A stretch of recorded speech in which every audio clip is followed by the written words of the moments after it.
Um dos problemas do Eneagrama é ser muito bom.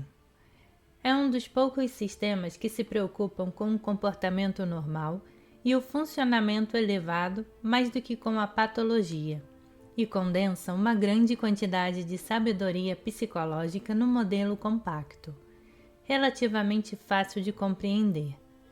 Se você for capaz de determinar seu próprio tipo e o das pessoas importantes em sua vida, imediatamente será posta à sua disposição muita informação sobre como será provavelmente seu relacionamento com outra pessoa. Há, portanto, em nós uma tendência natural de nos querer colocar mutuamente num dos 9 compartimentos, de modo que cada um de nós possa imaginar o que o outro está pensando e prever as formas como o outro provavelmente vai se comportar. Queremos-nos mutuamente dentro de um compartimento, porque isso diminui a tensão de ter de viver o mistério do desconhecido, e porque, no Ocidente, temos o hábito de reduzir informações a categorias fixas, a fim de tentar fazer previsões do tipo causa e efeito. O Eneagrama, porém, não é um sistema fixo. É um modelo de linhas interligadas que indicam um movimento dinâmico, no qual, embora nos identifiquemos mais intensamente com as questões de nosso tipo, temos os potenciais de todos os 9 tipos ou pontos. A estrutura da estrela de 9 pontas e das linhas de conexão indica também que cada tipo possui a versatilidade de se mover entre os pontos. Os 9 pontos se correlacionam bem com a tipologia psicológica atual, e as linhas de ligação indicam relações específicas entre os diversos tipos que só agora começam a ser examinadas na literatura psicológica atual. As linhas de conexão também predizem os meios em que cada ponto ou tipo provavelmente vai alterar seu comportamento usual, quando posto sob tensão ou numa situação de vida segura, de modo que cada ponto é, na verdade, uma combinação de 3 aspectos principais. Um aspecto dominante, que identifica a visão do mundo do tipo, e 2 aspectos complementares, que descrevem o comportamento numa condição de segurança e de tensão. Além do fato de nos alterarmos radicalmente quando sob tensão ou quando seguros, cada um de nós varia no grau de identificação com as questões que definem nosso tipo. Há dias em que nos envolvemos tanto com as preocupações subjacentes a nosso compartimento específico, que não somos capazes de nos concentrar em nada mais.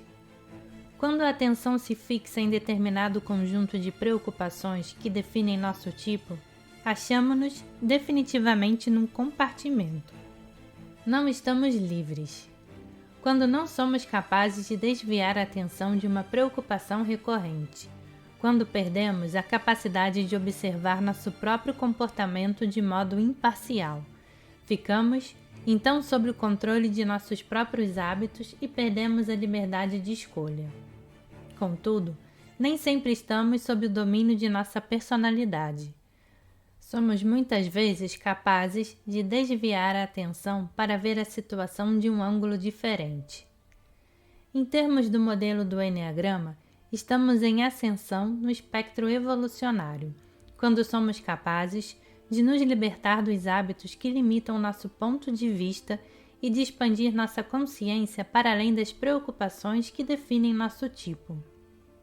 O ato de tipificar pode instituir o gênero infeliz da profecia que se confirma.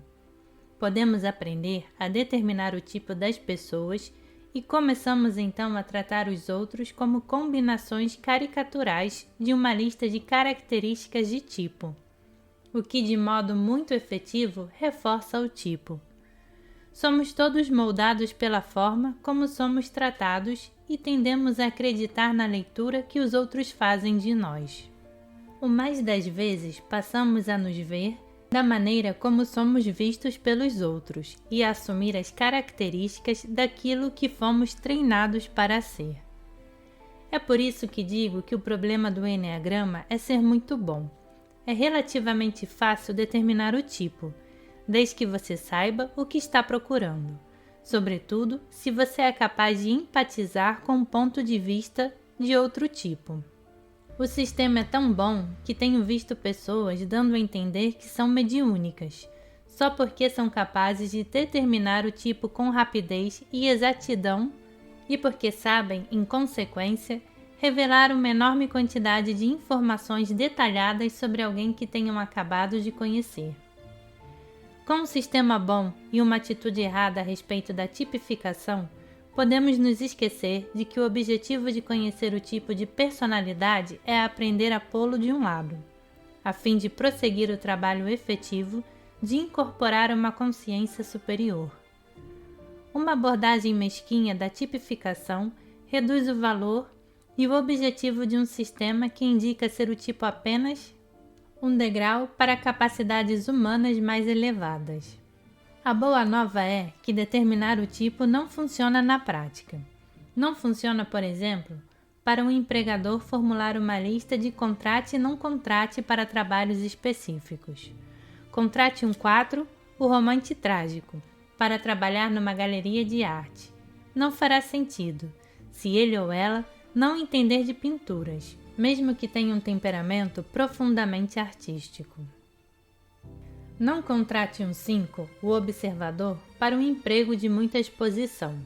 Seria um grande erro, se o 5 estivesse empenhado em cultivar algumas características de extroversão e fosse usar todos os recursos para fazer bem o trabalho.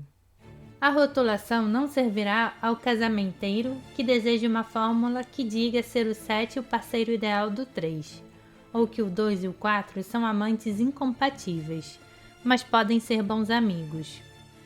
O 2 e o 4 podem ter desenvolvido uma química flagrante, que não se ajuste à fórmula do número, e isso é algo além do que eles ou o casamenteiro pode esperar compreender. Tampouco funcionará para montar uma equipe de trabalho ideal, com base no fato de 5 darem bons estrategistas, de 3 serem vendedores fantásticos e de 8 serem formidáveis na reversão de um negócio. Rotular e compartimentalizar não funciona, porque as pessoas são muito mais versáteis e complexas do que qualquer coisa que pudesse ser talvez descrita por uma lista de traços de caráter. Por que então ter tanto interesse pelo tipo? Se um conjunto preciso de rótulos não elimina os riscos inerentes à contratação de empregados ou à escolha de um parceiro, por que, afinal, nos preocupar em descobrir o tipo? A razão para descobrir seu próprio tipo é você poder formar uma relação de trabalho consigo mesmo. Você poderá contar com a experiência de seus semelhantes para orientá-lo e poderá descobrir as condições que o farão evoluir, em lugar de continuar repetindo tendências neuróticas. A razão mais importante para estudar tipos não é que você possa aprender a achar os traços de caráter das outras pessoas, é que você possa minorar seu próprio sofrimento como ser humano. A segunda razão para estudar tipos é compreender as outras pessoas como elas são para si mesmas, e não como você as vê de seu próprio ponto de vista. Compreender outras pessoas pode ajudar equipes de trabalho a ser eficientes, pode infundir magia ao romance e pode ajudar na reconciliação familiar. Embora não possamos designar certos tipos para certas categorias de trabalho, nem esperar que trabalhem segundo padrões estereotipados, podemos aprender a ver um projeto do ponto de vista de um colega de trabalho. Da mesma forma, não podemos escolher parceiros a partir de uma relação de traços de caráter desejáveis, nem esperar que eles não exibam as características menos desejáveis do tipo. Não podemos sequer presumir que um ou outro parceiro não vá reagir, paradoxalmente, contra a intimidade do par, tornando-se tenso e confuso. O que podemos presumir é que, prestando atenção às formas, como cada tipo se abre para o amor, podemos compreender esse ou aquele ponto de vista e mudar nossa atitude adequadamente.